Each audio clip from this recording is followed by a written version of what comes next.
As one of the top fishing destinations in the state, just a few years ago, the Ocmulgee Public Fishing Area was forced to close back in 2012, that after water levels dropped drastically. However, as Damon Jones reports, the 106-acre lake could be back up and running in a couple of years if it receives the proper government funding.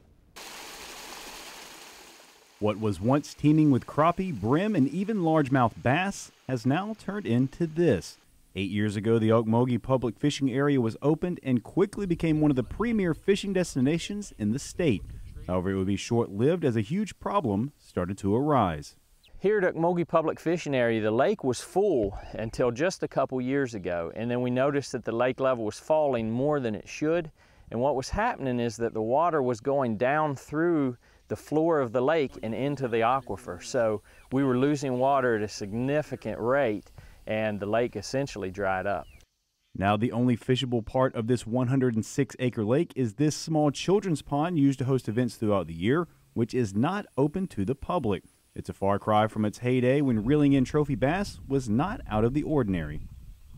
And it was very disappointing because this used to be a draw for the whole central Georgia and even South Georgia area to go trophy bass fishing. It was a tremendous destination, and at one point, 10% of the population in the lake, at the point that it started drying up, 10% of the population of bass was over 10 pounds.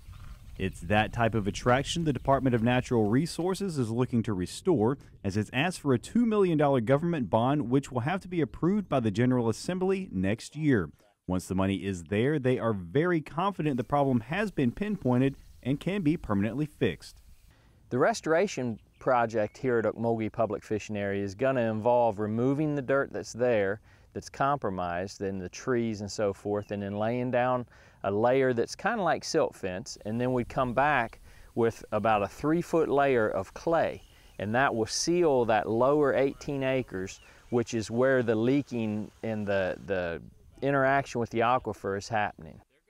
Now, Diener does warn this project should take place as soon as possible, because the longer the basin is left to grow, the more difficult and expensive the project would become. The plan is to get the funds this winter to start repairs next year, and that will be excellent because the trees won't be growing in the basin, so we can go ahead and get to it and get the fish stocked back in so the public can come back in and fish. While getting this operation back up and running would be beneficial to the environment, it would also provide a boost to the economy, as just 2 years ago, tens of thousands of fishermen all over the South paid this lake a visit. Our public fishing areas have a big impact to the local economies and to the state as a whole.